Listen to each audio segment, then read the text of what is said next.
journey today, I'm going to be pointing out some fun facts about this incredible form of locomotion.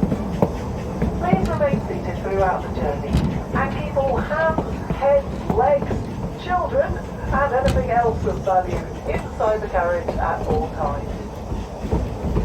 Now, if you take a look over to the left-hand side of the train, we're passing Haloween Zoo. Our indoor soft play is a great place to let your kids bounce off the walls, especially if it's raining. But remember, you do have to pre-book your free session. You can also let your little ones run wild at any time with Haloween Zoo's outdoor adventure play.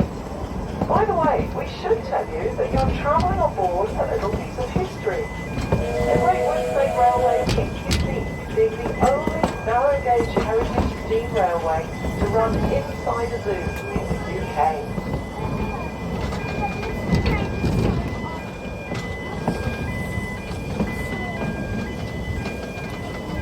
Coming up next is the railway yard. This is the place our locomotives are fed and watered every day, and where our dedicated team of drivers and engineers work hard to keep them in such great condition. As we pass through, look out for the coal store on the left-hand side of the train, the workshop, signal box and our fleet of engines. It takes 2 people 3 hours to get one steam engine ready every morning. Together, the engines travel around 7,500 miles a year, which is about the same distance as travelling from London to New York. So that's a lot of buckets of coal and a lot of tea for our drivers. Our steam engines are over 100 years old. Before coming to the zoo, they worked in a paper mill, which is where they get their names from. Excelsior, the green engine, is the oldest and was built in 1908. Can you work out how old that makes her? She's a saddle tank engine and weighs in at a delicate 14.5 tons, which is about the same combined weight as 5 of our female elephants. Superior, our stunning red engine, was built in 1920 and weighs even more at 18.5 tons.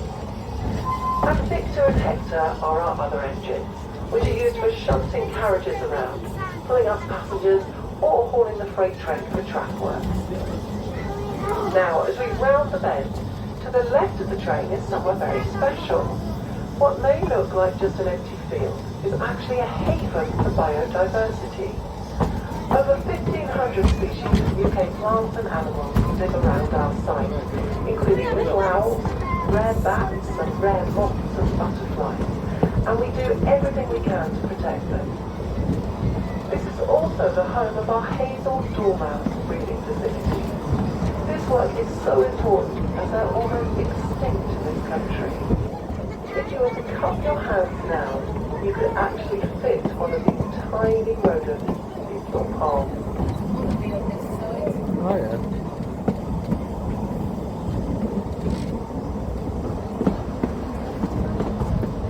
Coming up on the right of the train, we're approaching the home of our Asian elephants. If you can see an elephant with tusks, you'll be looking at our resident male. Unlike African elephants, the females don't have tusks, but they have small tushes instead. Our herd are incredible ambassadors for their wild cousins in Thailand. Whipsnade Zoo, along with London Zoo, are part of ZSL, the Zoological Society of London. We're an international conservation charity driven by science, helping people and wildlife thrive together. We have teams of conservationists who work hand in hand with local partners in Thailand, and our elephants of Whipsnade have played a major role in a very special project. They help train thermal cameras to recognise their shape. When a wild elephant's habitat is destroyed, it brings animals into contact and conflict with people living nearby. So when they need to find food or water, they may now have to walk through farmland and can potentially destroy or eat all the crops. The thermal cameras spot an elephant nearby any time of day or night and provide an early warning system that keeps plants, people and elephants safe. See if you can spot all the ways our elephants could feed here. As elephants will lunch continuously for 12 to 16 hours a day. They only digest about 40% of what they eat, which explains the size of their food. It's just massive.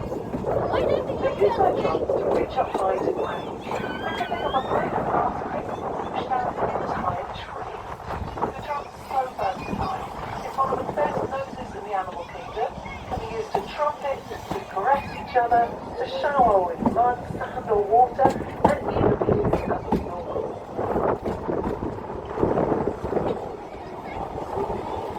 Wait, a baby elephant! A baby elephant! Baby elephant, everyone!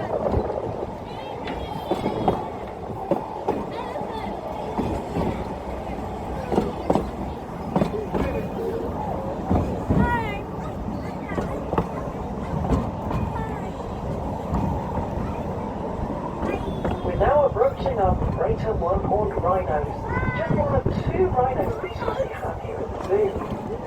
All rhinos love to wallow in muddy water, so look out for them bathing or popping to sit in their indoor heated pools. Some people think they have armor-plated skin, but it's actually just really thick to protect them from all the biting insects that they share their swampy habitats with out in the wild. Mud plays a really important role in keeping them calm and we worked in Chitwan National Park in Nepal for over 25 years. By working together with the Nepalese government, local communities and our partners, we've established great anti-poaching patrols to help protect the species.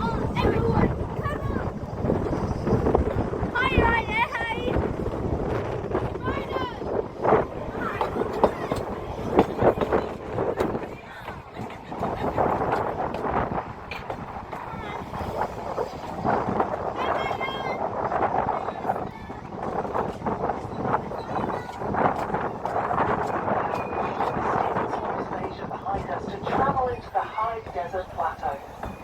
Can I please remind everyone to remain seated in this area as we do sometimes have to come to a sudden stop due to animal conflict. These fields are a favourite habitat for many Cape Verde species. And see if you can spot our Shabowski horses. Once exposed in the wild, by working together with other conservation zoos, we were able to carefully build up those populations before their landmark reintroduction in the 1990s. They're the world's last truly wild horses, and if you want to know one of the reasons that distinguishes them, is that Shabowskis have 2 more chromosomes. Walk through the background of the cold mountains and high deserts of Central Asia. Living in a desert is a hard life. So camels have some amazing adaptations, including the most glorious eyelashes to protect them from the dust. Bactrian camels have 2 humps, which are actually filled with fat and not water. Because of these food stores, they can go out there sometimes without stopping or drop in the passage through Asia. See how many you can see. The barracuda, also known as the swamp deer, are the largest species found here. They love water and have special hooves that spread out as they walk over swampy ground. Look out for them through the lake. Fallow deer have white skulls, beautiful white spots and flatter antlers. And similar in size and appearance, but just as short in tail, are the tiger deer. On the right of the train is our newest area, Monkey Forest, which houses the largest Haloween cat habitat in the UK, and is the size of 44 tennis courts. The size around natural woodland is over 100 trees. You might need to look closely to find our troop of Haloween cat, and the smallest wild cow in the world, the shy and sensitive Anoa. The left-hand side of the train took out some hair-damaged deer with their long faces and deep antlers which point up and backward.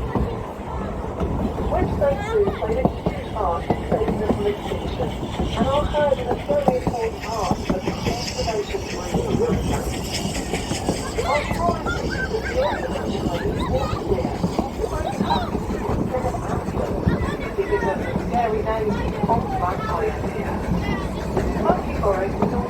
to our family and Bosworth London. Tuesday was born in Freud Forest.